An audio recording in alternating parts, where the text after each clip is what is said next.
Screen share है, share है screen. जी जी ma'am. ठीक है।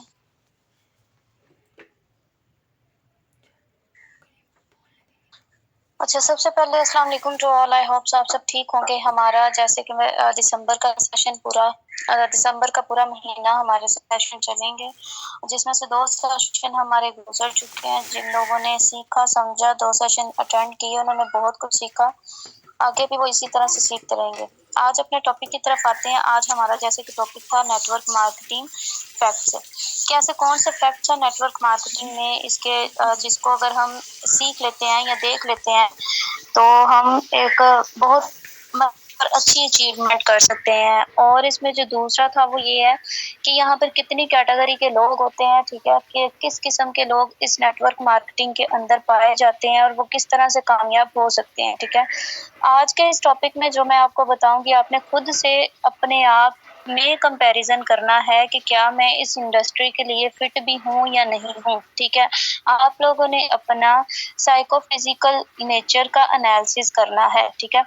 तो करते हैं फिर अपना जो है आज का टॉपिक स्टार्ट। अगर आप लाइफ में कामयाब होना चाहते हैं ना, तो मतलब ठीक है, अगर आप जॉब कर रहे हैं, स्टूडेंट हैं या कुछ भी, मतलब लाइफ के जरूरी नहीं कि बिजनेस ही हो, दूसरे पहलुओं में भी अगर आप कामयाब होना चाहते हैं तो आप स्टार्टिंग में ही किसी भी एमएलएम कंपनी, अच्छी एमएलएम कंपनी को ज्वाइन कर लें, ठीक है। आप कामयाब होना ना होना एक अलग बात है, लेकिन यहाँ पर आपको लर्निंग इतनी जबरदस्त मिलेगी, आपकी लर्निंग इतनी स्ट्रांग हो जाएगी, ये इंडस्ट्री आपको अंदर से इतना ताकतवर बना देगी कि जिंदगी में आप कहीं भी जाओगे, यहाँ की हुई लर्निंग आपके काम आएगी। क्या फर्क पड़ता है, मतलब कि लोग इस इंडस्ट्री में भी, हर इंडस्ट्री में लोग गलत मिलते हैं, इस इंडस्ट्री में भी आपको लोग गलत मिलेंगे।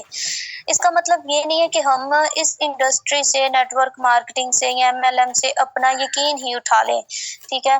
क्योंकि हर तरफ, मतलब हर जगह ही, हर कंपनी में ही लोग तो गलत मिलेंगे ही। अगर आप किसी टीचिंग प्रोफेशन में जाते हैं, वहां पे भी कुछ ऐसे लोग होते हैं जो गलत होते हैं। अगर आप किसी डॉक्टरी फील्ड में जाते हैं, दुनिया के किसी भी प्रोफेशन में जाते हैं, अच्छे बुरे लोग दोनों कैटेगरी के मौजूद वहां होते हैं। हम पे डिपेंड कर रहा होता है कि हमने कैसे लोगों को ऑब्जर्व करना है, कैसे किसी कंपनी को ऑब्जर्व करना है, ठीक है। अगर हम मतलब इस इंडस्ट्री के जो फायदे हैं ना, जो मैं आपको मतलब बताने वाली हूँ, आपसे शेयर करने वाली हूँ, जो इसके फैक्ट्स हैं, इस इंडस्ट्री के अंदर एक चीज बहुत ही मैटर करती है और वो है मतलब साइकोफिजिकल नेचर, ठीक है। आगे इसके फैक्ट्स देखते हैं, उसके बारे में मैं आपको बाद में बताती हूँ। अच्छा, ये क्या आ गया है। अच्छा, सबसे पहला जो फैक्ट है ना इस कंपनी का, जैसे कि कल के टॉपिक में मैंने आपको सारा कुछ इसका बताया था, नेटवर्क मार्केटिंग के बारे में, एमएलएम के बारे में, इसकी टाइप्स के बारे में, सारा कुछ कि यहाँ पर आपने कामयाब काम कैसे करना है, क्या कैसी फील्ड है ये सारा कुछ मैंने कल बता दिया था। अब इसके जो फैक्ट है, मतलब इसकी जो हकीकत है वो क्या है।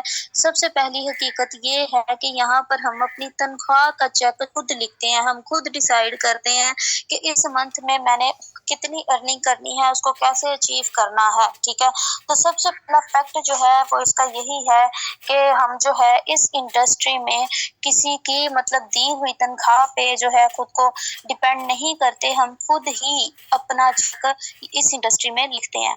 उसके बाद दूसरा फैक्ट जो है, ये इसका बहुत ही जबरदस्त फैक्ट है कि हमें यहाँ पर अपना बिजनेस स्टार्ट करने के लिए किसी ह्यूज इन्वेस्टमेंट की जरूरत नहीं पड़ती। बिल्कुल ही स्मॉल इन्वेस्टमेंट करके हम इस सिस्टम में लर्निंग करके आगे जा सकते हैं और अपना एक ह्यूज नेटवर्क बिल्ड करके यहाँ से हम एक अच्छी अर्निंग कर सकते हैं और लर्निंग जबरदस्त कर सकते हैं, जो बजाय हमारे मतलब सिवाय बिजनेस में काम, हमारी जिंदगी के अदर पहलुओं में भी काम आ सकती है।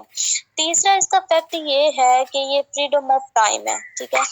मतलब किसी भी जो है कोई भी बिजनेसमैन, अगर उसके पास देख लें फ्रीडम ऑफ टाइम ही नहीं है, ठीक है, तो मतलब उसकी अपनी जिंदगी तो कहीं नहीं है, उसकी अपनी जिंदगी, उसके अपने ख्वाब, या मतलब हर इंसान, ठीक है, कामयाब होना, गोल रखना, ड्रीम्स रखना एक अलग चीज है, लेकिन हर इंसान को अपनी लाइफ के अंदर रिलैक्सेशन की जरूरत है, और ये रिलैक्सेशन वो इंसान तभी ले सकता है अगर उसके पास फ्रीडम ऑफ टाइम हो।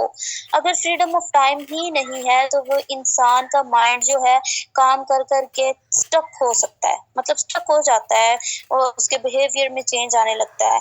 ठीक है, तो एमएलएम एक ऐसी फील्ड है जहाँ पे मतलब इसका ये बहुत ही जबरदस्त फैक्ट है कि यहाँ पर फ्रीडम ऑफ टाइम है, आप जब भी कुछ करना चाहो कर सकते हो, आप पे किसी किस्म की पाबंदी नहीं है, जब भी आप अपना मतलब वर्किंग और डिसाइड करना चाहो आप कर सकते हो, जब आप सोना चाहो, उठना चाहो, कहीं आना जाना चाहो, ये फैक्ट सिर्फ और सिर्फ इसी फील्ड में है, इससे अलावा दुनिया की किसी फील्ड में भी फ्रीडम ऑफ टाइम नहीं है।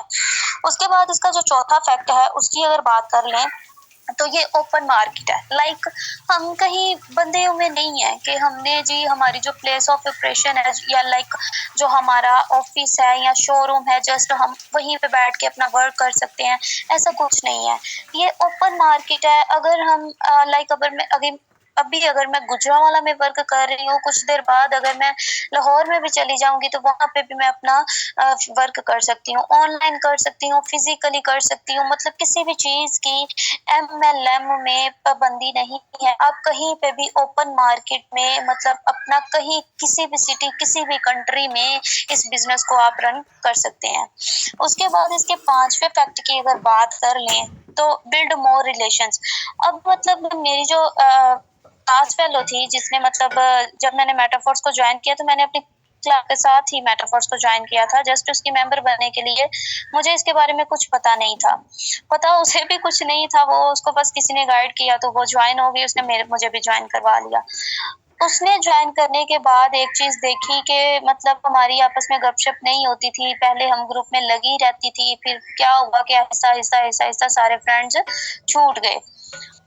उसने जो चीज मुझे बताई, उसने फिर मेटाफोर्स को छोड़ दिया, उसने जो मुझे चीज बताई मैंने बोला कि मुझे ज्वाइन करवा के तुमने खुद स्किप कर दिया, इसकी क्या रीजन है? उसने ये बोला कि मैंने ये अपनी लाइफ में कि मैं बहुत सारी चीजें छोड़ती जा रही हूँ, मतलब मेरे फ्रेंड्स छूट गए, मेरी जो है मतलब रिलेटिव्स के साथ अच्छी बॉन्डिंग थी, कजन्स वगैरह के साथ, वो सारा कुछ छूट गया। तो ये चीज मेरे से बर्दाश्त नहीं हो रही थी कि यहाँ पर इतना टाइम देना पड़ता है, ये करना पड़ता है वो, तो जिसकी वजह से मैं इससे थक गई थी और मैंने इसको स्किप कर दिया। ठीक है, कुछ उसको जो है वो स्कूल में जॉब की जिसकी वजह से वो उसमें भी बिजी हो गई। ये किसका माइंड म्यूट है?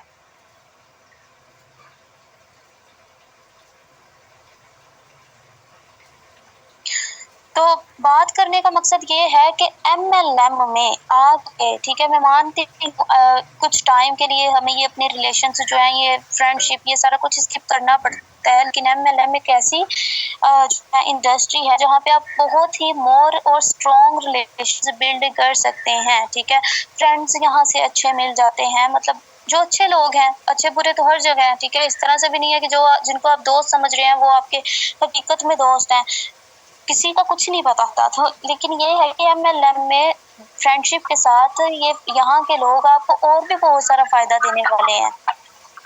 ये डिस्टर्बेंस प्लीज, अब कोई माइक ना अनम्यूट करे। ये कौन है?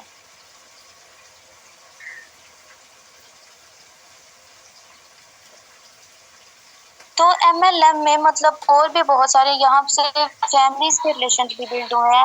अब जो कोई भी है मैं इसको रिमूव कर दूंगी। अब किसी का माइक अनम्यूट। यहाँ पे हम स्ट्रॉन्ग रिलेशंस बिल्ड कर सकते हैं जो हमारी ग्रोथ में जो है हमारे बहुत फायदेमंद साबित हो सकते हैं। ठीक है, अब इसके फिफ्थ वाले फैक्ट की बात कर लेते हैं। यहाँ ये एक्सट्रीम रिस्पेक्टेबल प्रोफेशन है। ठीक है, यहाँ पर आपको इतनी रिस्पेक्ट मिलेगी, अगर आप रिस्पेक्ट लेने के लिए आप में भी कुछ ऐसा होना चाहिए कि आपकी भी लोग रिस्पेक्ट करें। रिस्पेक्ट ऐसे ही नहीं कोई दे देता, रिस्पेक्ट लेने के लिए आपने कुछ उस इंसान के आगे कुछ ऐसा किया होता है कि लोग आपकी रिस्पेक्ट करते हैं। ठीक है, लेकिन फिर अगर आप इस लेवल पे पहुंच जाते हैं ना कि लोग आपकी रिस्पेक्ट करने लग जाते हैं, तो वो इतनी रिस्पेक्ट आपको देंगे कि आपकी सोच है, ठीक है। तो ये एक एक्सट्रीम जो है रिस्पेक्टेबल प्रोफेशन है, ठीक है, ये भी इसका एक फैक्ट है। अब अगर इसके 6 वाले फैक्ट की बात करें तो ये रिक्योरिंग रिवेन्यू मॉडल है, ठीक है, मतलब बार बार अर्निंग देने वाला एक इनकम सोर्स है। एमएलएम इंडस्ट्री एक ऐसी इंडस्ट्री है, ठीक है, अगर आप यहाँ पर मेहनत कर लेते हैं, अपना नेटवर्क बिल्ड कर लेते हैं तो पैसा आता ही रहेगा, ठीक है। अब ये जो मैंने इसके 6 से 7 आपको बताई, ये इसके फैक्ट थे, ठीक है। फैक्ट कौन कौन से थे एक दफा फिर देख लेते हैं।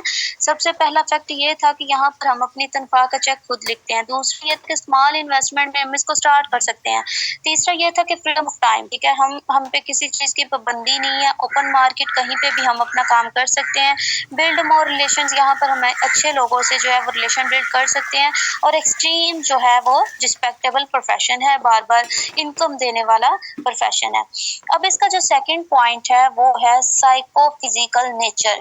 यहाँ से आपने खुद को एनालिसिस करना है कि मैं इस फील्ड में फिट हो भी पा रहा हूँ या नहीं। मतलब मेरा जो साइको फिजिकल नेचर है, जो मेरी साइको है, जो मेरी साइकी है, वो इस फील्ड के नेचर के मुताबिक है भी या नहीं। अब साइको फिजिकल नेचर में भी 2 पॉइंट्स आते हैं, एक आता है फिजियोलॉजिकल नेचर और एक आता है साइकोलॉजिकल नेचर, ठीक है।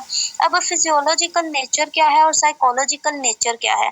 फिजियोलॉजिकल नेचर जो है ये मतलब हमारी फिजिक से डिपेंड करती है। फिजिक से मतलब कुछ लोग अब जैसे मतलब फैशन डिजाइनिंग समझ लें, फैशन डिजाइनर्स को कभी भी जो है वो एक एमएलएम की तरह की उसका जो है वो बिहेवियर नहीं होगा, ठीक है, उसका मतलब सोचने का अंदाज इस तरह से नहीं होगा जैसे एक एमएलएम वाले पर्सन का होगा, ठीक है, एक नेटवर्क बिल्डिंग पर्सन का होगा, ठीक है। तो साइको फिजिकल नेचर और साइको फिजिकल और साइको फिजियोलॉजिकल, ठीक है, ये दो जो हैं इनको आपने किस तरह से एनालिसिस करना है वो भी मैं आपको बताती हूँ। पहले देख लेते हैं कि साइको फिजिकल नेचर में सी जो है वो कैटेगरीज आती हैं, ठीक है। अब नेचर में 4 तरह की कैटेगरी के लोग आते हैं। आपने इन चारों में से कंपैरिजन करना है कि मैं कौन से वाला हूँ, ठीक है। आप फिर देखिए कि मैं इस इंडस्ट्री के लिए सूटेबल भी हूँ या नहीं हूँ, ठीक है। सबसे पहली बात मैंने शुरू में आपको बताया था कि इसमें मैं कैटेगरीज बताऊंगी कि कितनी कैटेगरी के लोग इसमें होते हैं, ठीक है, जो कामयाब होते हैं। अब पहली कैटेगरी है एक्शन मैन, दूसरी है पीपल मैन, तीसरी है प्रोसेस मैन और चौथी है आइडिया मैन, ठीक है।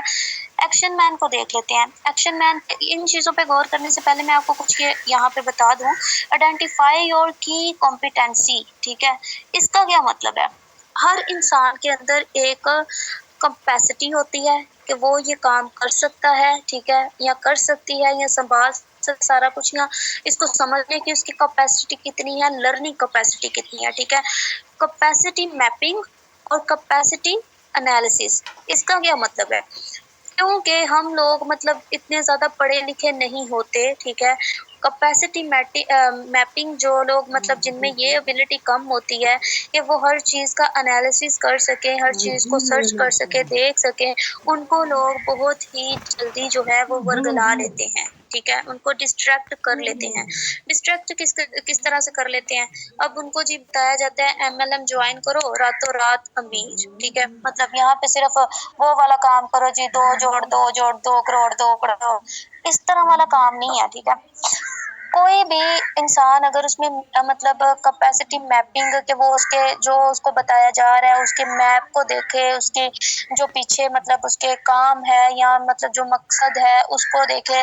लोग इतने पढ़े लिखे नहीं होते जिसकी वजह से वो ये चीज़ें नहीं करते और स्कैम का जो वो शिकार हो जाते हैं, ठीक है। उसके बाद कैपेसिटी एनालिसिस के मतलब लोगों में इतना शौर ही नहीं होता कि अगर वो किसी फील्ड को ज्वाइन कर रहे हैं तो वो देख सके कि मैं इस फील्ड में फिट भी हो रहा हूँ या नहीं।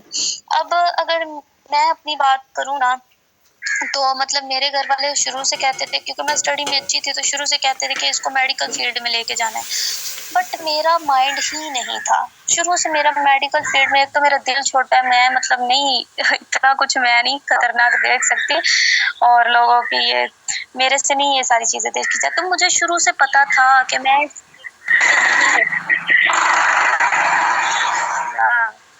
ये कौन है? तो जिसकी वजह से मैंने इस फील्ड को फिर ज्वाइन नहीं किया, क्योंकि मुझे उसमें इंटरेस्ट भी नहीं था और मुझे पता था कि ये मेरे लिए नहीं है, मैं इसके काबिल ही नहीं हूँ, मतलब मेरे में इतना हौसला नहीं है।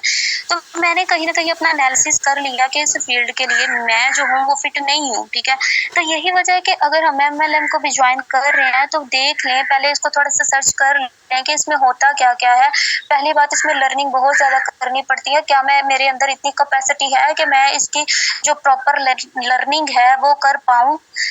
फिर देखें कि क्या मतलब मेरे में इतना हौसला है कि अगर मुझे 1 साल तक कामयाबी नहीं मिलती तो मैं दूसरा साल भी इसमें लगाऊं, या 3 साल लगाऊं, या 5 साल लगाऊं, 7 साल। मतलब खुद का एनालिसिस करें किसी भी MLM को ज्वाइन करने से पहले, या किसी भी अपनी अदर फील्ड्स को ज्वाइन करने से पहले, ठीक है।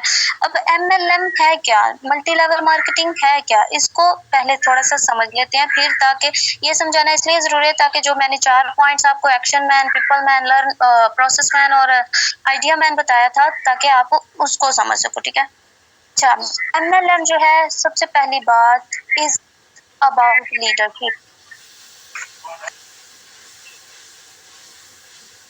प्लीज ना करें इंटरप्ट, मैं बार बार इंटरप्ट हो जाती हूँ, ना करें। अच्छा, पहली बात क्या है कि MLM जो है ये इज ऑल अबाउट लीडरशिप है। यहाँ पे अगर आप इसको ज्वाइन कर लेते हो, आप एक बंदा भी अपने नीचे लगा लेते हो, आपने अपनी लर्निंग पे फोकस रखा हुआ है, ठीक है, आपका कोई एक भी डाउनलाइन है तो इट्स मीन आप उसके लिए उसके लीडर हो, ठीक है। आप में ऐसी क्वालिटीज आनी चाहिए, आप लीडरशिप की जो मतलब एक समझ ले स्टेज है उस तक पहुंच सको। लीडरशिप आसान नहीं है, ठीक है। यहाँ पर बहुत कुछ, मैं क्या करूँ, ना करें, मैं बार बार कह रही हूँ ना करें ना करें, मुझे मेरी ही आवाज वापस आती है, फिर मैं डिस्टर्ब हो जाती हूँ। अच्छा, तो लीडरशिप जो है ये आसान नहीं है, यहाँ पर बहुत कुछ करना पड़ता है, बहुत कुछ सहना पड़ता है, मैनेज करना पड़ता है, हर चीज देखनी पड़ती है, ठीक है। तो आप लोग ये भी देखें कि मैं मतलब लीडर बनने के काबिल भी हूँ या नहीं, क्या मेरे में इतनी बर्दाश्त है भी या नहीं, मतलब हर चीज को देखें, ठीक है। उसके बाद जो है बिल्डिंग अ पावरफुल डाउनलाइन। अच्छा, फिर मैं ये मीटिंग फिर एंड कर देती हूँ, अगर यही कुछ चलेगा तो मैं मीटिंग एंड कर देती हूँ।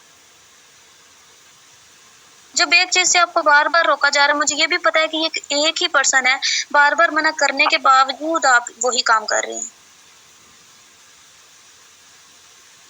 अब अगर 1 सेकंड के लिए भी यही काम दोबारा हुआ, मैंने मीटिंग यहीं पे एंड कर देनी है।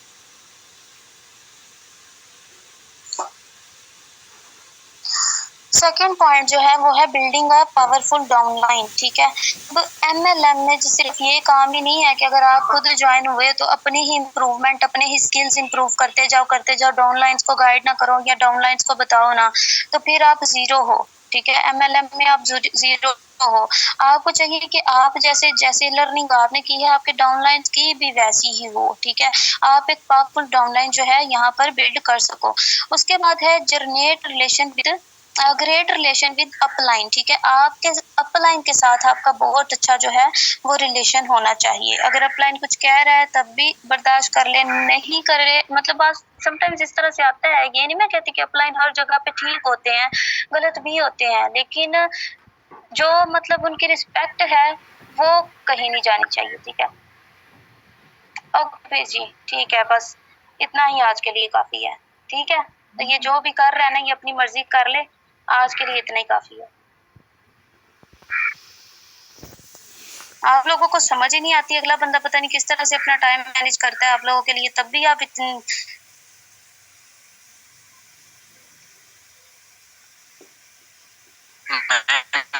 सर आपको डिस्टर्ब करने वाला जीत जाएगा, फिर फायदा क्या हुआ। बात ये नहीं है, मैं मतलब बार बार डिस्टर्ब हो रही हूँ, ये कोई तरीका तो नहीं है। ये पता नहीं है कौन, अब मैं बार बार वहां जाके देख तो नहीं सकती।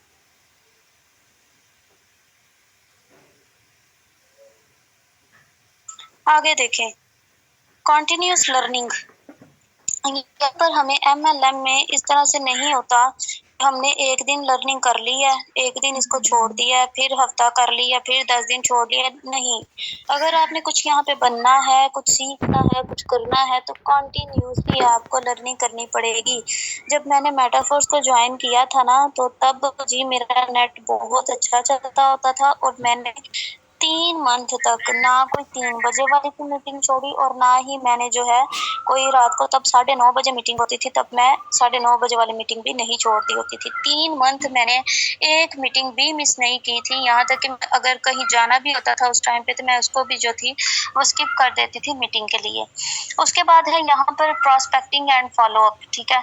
यहाँ पर अगर आप ये चीजें जो मैंने ऊपर बताया है ये कर रहे हो, ठीक है, ये लास्ट वाली प्रोस्पेक्ट आप नहीं बना रहे, फॉलो अप आप लोगों को नहीं कर रहे, तो ऊपर वाली चीजें बेकार हैं। क्योंकि हमारे जो MLM है, हमारे पास अगर प्रोस्पेक्टिंग ही नहीं होगी, फॉलो अप हम फॉलो अप ही नहीं लोगों को करेंगे, तो हम मतलब क्या, हम ना तो उन लोगों को ज्वाइन करवा पाएंगे, ना ही कुछ सेल कर पाएंगे, ठीक है। तो ये जरूरी है, ये चीजें जो सारा निचोड़ है MLM का, कि MLM होती क्या है, ठीक है। उसके बाद अब बात कर लेते हैं एक्शन मैन की, ठीक है, कि एक्शन मैन क्या है। 4 कैटेगरी के लोग हैं। सबसे पहला है एक्शन मैन, ठीक है। एक्शन मैन जो होता है वो बहुत ही एम्बिशियस होता है, ठीक है, एस्पायरेशन से भरा हुआ होता है। राइट हियर राइट नाउ वाला काम इसमें होता है, मतलब राइट नाउ राइट हियर, अभी इसी वक्त, ठीक है। उसके बाद डिसेसिव होता है, मतलब, और ये बहुत ज्यादा स्पीड के साथ चलता है, और ये गोल ओरिएंटेड होता है। गोल ओरिएंटेड का मतलब कि इसको अपने गोल का पता होता है कि मैंने इस ओरिजिन तक जाना है, इस पॉइंट तक जाना है, ठीक है। उसके बाद इसके कुछ की पॉइंट्स होते हैं, की पॉइंट्स को थोड़ा सा जूम करना पड़ेगा, हाँ।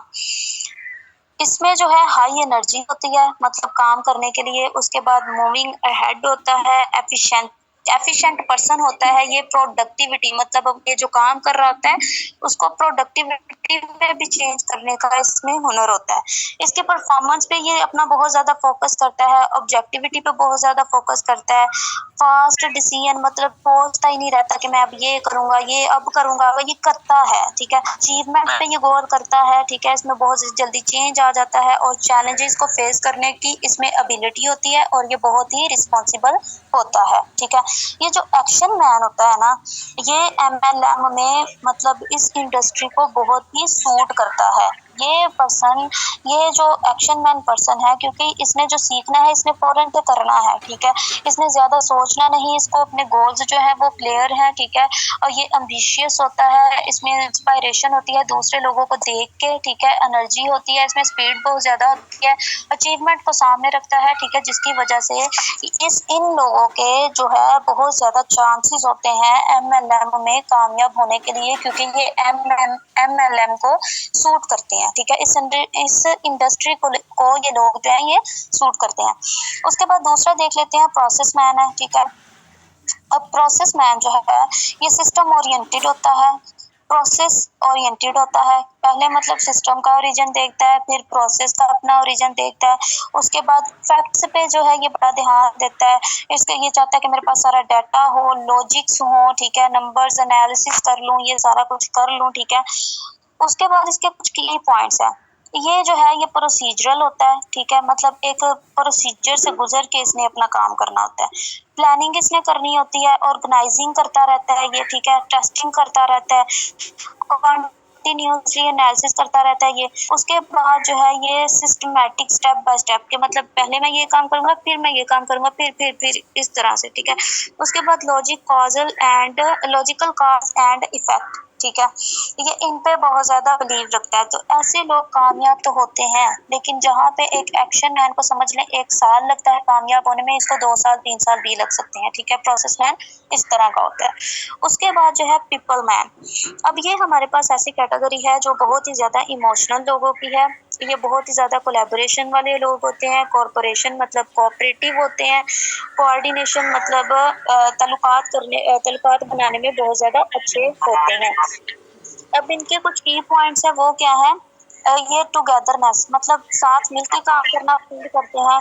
टीम बिल्डिंग को बहुत ज्यादा काम किया, इनमें एक टीम की स्पिरिट होती है कि टीम आगे चले, ठीक है। उसके बाद ये हैप्पीली एवर, मतलब हर वक्त खुश मिजाज रहते हैं, ठीक है। तो ये मतलब ये मैंने थर्ड वाली कैटेगरी बताई ना, हाँ। तो ये लोग जो है ये रिलेशनशिप बिल्डिंग में थर्ड कैटेगरी के लोग जो हैं पीपल मैन, ठीक है, ये बहुत ही ज्यादा रिलेशनशिप बिल्डिंग में अच्छे होते हैं, ठीक है। और आपको पता है कि हमारे एमएलएम में रिलेशनशिप बिल्डिंग एक बहुत इम्पोर्टेंट चीज है, ठीक है। अगर ये वाले लोग मतलब रिलेशनशिप अच्छा बिल्ड कर लें तो फिर ये इनके चांसेस भी एमएलएम में बहुत ज्यादा कामयाब होने में होते हैं, ठीक है। उसके बाद है आइडिया मैन, ये है फोर कैटेगरी। आइडिया मैन किस तरह का होता है? न्यू आइडियाज के बारे में सोचता रहता है, ठीक है, क्रिएटिव होता है, अल्टरनेटिव होता है कि अगर मतलब इस चीज से काम नहीं चल रहा तो दूसरा उसका मुतबादल जरूर होना चाहिए। नेवर स्टक, ये कभी भी थकता नहीं है, न्यू पॉसिबिलिटीज को गेन करता रहता है, उसके बाद न्यू सॉल्यूशंस निकालता रहता है और इनोवेशंस होता है, ठीक है। आइडिया मैन इस तरह का होता है। अब नेटवर्क मार्केटिंग में एमएलएम में अगर आपकी टीम में इस तरह के चार लोग हैं ना तो इट्स मीन सक्सेस आपका फ्यूचर है, ठीक है। एक्शन मैन है, प्रोसेस मैन है, पीपल मैन है, आइडिया मैन है। ये इन चारों का मिक्सचर आपकी समझ ले सक्सेस का बायस है, ठीक है।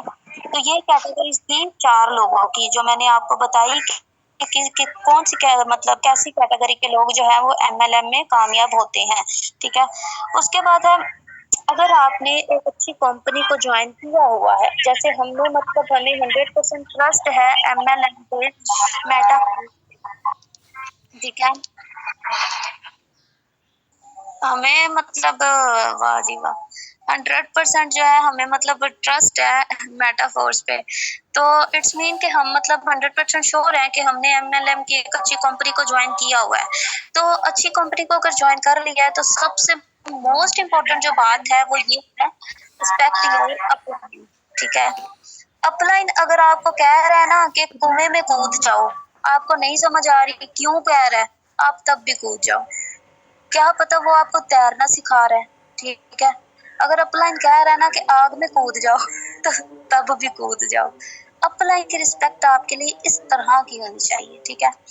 अब मतलब देखा जाए, मैं चले ठीक है वो चीज सारी चीजें अलग, रूट ना बनाना अलग, लेकिन काम से रिलेटेड मैंने कभी भी सर शज़ेब की किसी बात को नहीं टाला, ठीक है।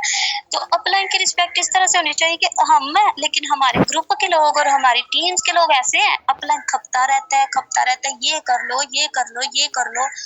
अपलाइन कभी भी आपका बुरा नहीं चाहता, आप लोग उन्हें रिस्पॉन्स ही नहीं करते, तो ये आपकी नाकामी की एक बहुत ही बड़ी वजह बन सकती है। चलो मान लो अगर आपका अपलाइन इतना कॉम्पिटेटिव नहीं है, ठीक है, मतलब वो इतना ज्यादा एक्टिव नहीं है या इतना ज्यादा मतलब वो नहीं काम कर पा रहा, तो इसका मतलब ये नहीं है कि आप अपने अपलाइन से आगे हो गए हो। ये गलत सोच है। इस सोच को कभी भी मतलब अपने अपलाइन को कभी भी हकारत की नजर से मत देखना कि मेरे अपलाइन की इतनी ज्वाइनिंग्स है और मेरी इतनी ज्वाइनिंग्स है, या मेरा अपलाइन की लर्निंग इतनी है मेरी इतनी है। आपका अपलाइन किया जो आपको इस सिस्टम में लेके आया है, अगर लर्निंग हो रही है तो उसकी वजह से हो रही है, अगर वही सिस्टम के में आपको ना लेके आता तो आप कैसे आ जाते। इसलिए अपलाइन आपके लिए समझ ले के अंधाधुंध यकीन आपके अपलाइन पे होना चाहिए, ठीक है। उसके बाद है यू विल बेनिफिट। अगर वही बात मैं बता रही हूँ कि अगर आपका अपलाइन, ये सारे जितने भी नीचे पॉइंट्स है ना, इन सब की बेस पहला पॉइंट ही है। अगर आपको आपके अपलाइन पे बहुत यकीन है ना, बहुत रिस्पेक्ट आप दे रहे हो, तो आपको इसके बहुत सारे बेनिफिट्स भी होने वाले हैं, ठीक है। लर्न फ्रॉम अपलाइन, अपने अपलाइन से सीखते रहें, अपलाइन को सिखाने ना लग जाएं, अपलाइन से सीखते रहें, ठीक है। उसके बाद है डेवलप बिलीव्स। अपलाइन की रिस्पेक्ट करने पे आपके अंदर ऐसा कॉन्फिडेंस और ऐसी खुद एतमादी पैदा होती है कि आप सोच भी नहीं सकते। और जैसा कि मैंने आपको बताया कि नीचे जितने भी पॉइंट्स हैं वो डिपेंड कर रहे हैं सिर्फ एक ही पॉइंट पे कि रिस्पेक्ट अपलाइन, ठीक। उसके बाद गेट्स क्विक सक्सेस। अगर आप ये सारी चीजें कर रहे हैं, ठीक है, सबसे मोस्ट इम्पोर्टेंट जो है वो अपलाइन की रिस्पेक्ट कर रहे हैं, जब भी आपका अपलाइन आपको टेक्स्ट कर रहा है आप उसका पॉजिटिवली रिस्पॉन्स कर रहे हैं, ठीक है, तो वो जो कह रहा है आप उसका मान रहे हैं कहा, और जिस तरह से वो गाइड कर रहा है आप उसकी गाइडेंस के मुताबिक चल रहे हैं, तो सक्सेस आपसे दूर नहीं है, ठीक है। तो आज का सेशन फिर यहीं पे एंड, उम्मीद करती हूँ आपने बहुत कुछ सीखा होगा। अब मैंने जो कैटेगरीज कल बताई थी कि हम मतलब स्ट्रेटजीज सीखेंगे कि ऐसी कौन सी 3 स्ट्रेटजीज हैं जिनको अगर हम इम्प्लीमेंट करते हैं तो हम बहुत जल्दी कामयाब हो सकते हैं।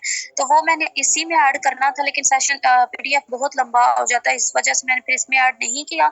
तो कल का सेशन हमारा इस पे होगा और वो भी बहुत जबरदस्त, वहाँ उसमें भी आप चीजें सीख मिलेंगी। अगर इससे रिलेटेड कोई क्वेश्चन है तो आप लोग जो है वो पूछ सकते हैं, अदरवाइज फिर मीटिंग।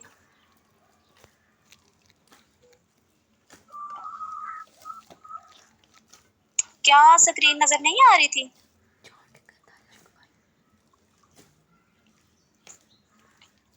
मैम आ रही थी कंप्लीट।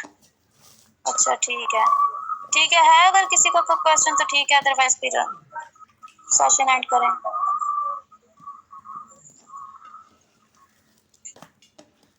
मुझे लगता है किसी को कोई क्वेश्चन नहीं है। ठीक है, फिर मीटिंग को एंड करते हैं। ओके, फिर खुदा हाफिज़ गाइस।